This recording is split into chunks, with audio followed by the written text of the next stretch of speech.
اعوذ باللہ من الشیطان الرجیم بسم اللہ الرحمن الرحیم۔ اس کے بعد آیت آئی ہے قرآن مجید میں عظمت قرآن کے بیان میں عظیم ترین آیت، لو انزلنا هذا القرآن على جبل لرأيته خاشعا متصدعا من خشیۃ اللہ۔ اگر ہم اس قرآن کو اتار دیتے کسی پہاڑ پر تو تم دیکھتے کہ وہ دب جاتا، متصدعا پھٹ جاتا، من خشیۃ اللہ، اللہ کے خوف سے۔ میں نے جو شروع میں تعارف قرآن پر جو گفتگو کی تھی اس میں اس کا حوالہ دیا تھا عظمت قرآن کے لیے۔ قرآن ایز سچ، قرآن فی نفسہ ہی اس کی عظمت کیا ہے؟ ایک ہے قرآن کی افادیت کیا ہے، دو چیزیں جدا ہیں۔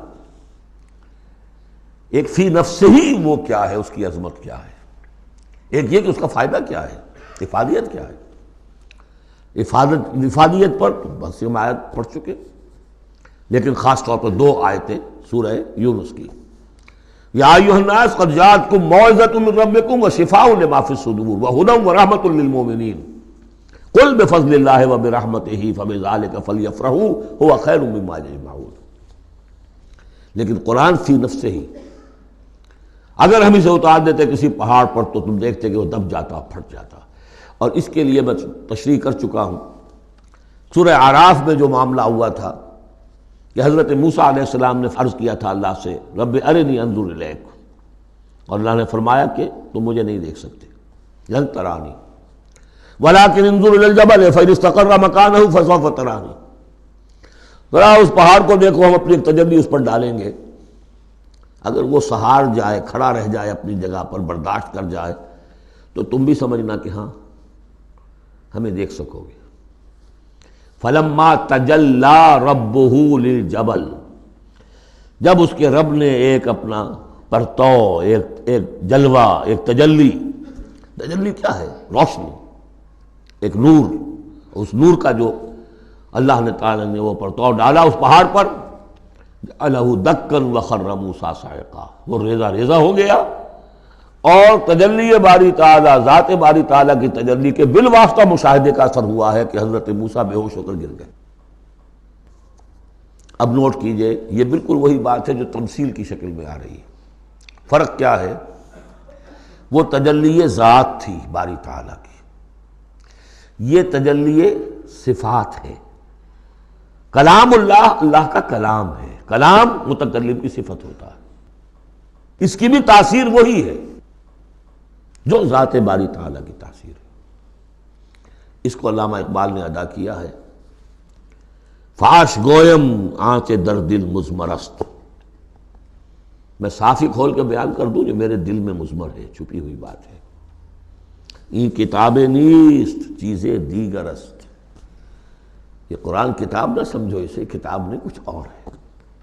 کیا ہے؟ مثل حق پنہاں ہم پیداست، آج ہم نے وہ آیت بھی پڑھ لی، الظاہر والباطن، اللہ الظاہر بھی ہے الباطن بھی ہے۔ تو ذات باری تعالیٰ جیسے الظاہر بھی ہے الباطن بھی ہے، اسی طرح مثل حق پنہاں ہم پیداست، یہ چھپا ہوا بھی ہے اور ظاہر بھی ہے، سامنے بھی ہے۔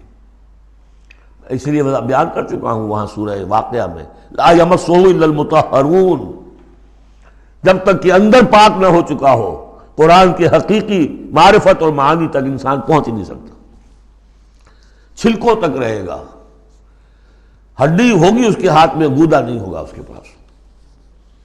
ماذ قرآن مغزہ برداشتے استخاں پیش سگاں انداختے، مغز تک نہیں پہنچ سکتا۔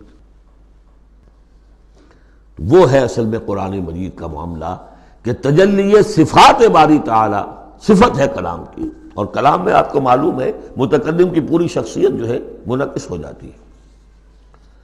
کوئی شخص ہے، کوئی بھٹیارن ہے، کوئی اور ہے، بڑمونجا ہے، اب ان کی اپنی زبان ہے، ان کا ایک جملہ آپ سنیں گے پتہ چل جائے گا یہ کون بول رہا ہے، یہ کون بول رہی ہے۔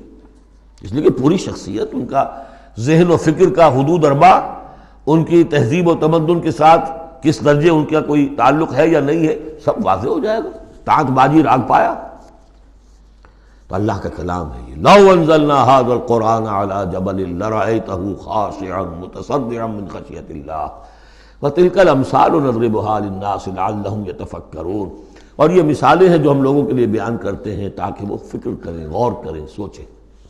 صدق اللہ العظیم۔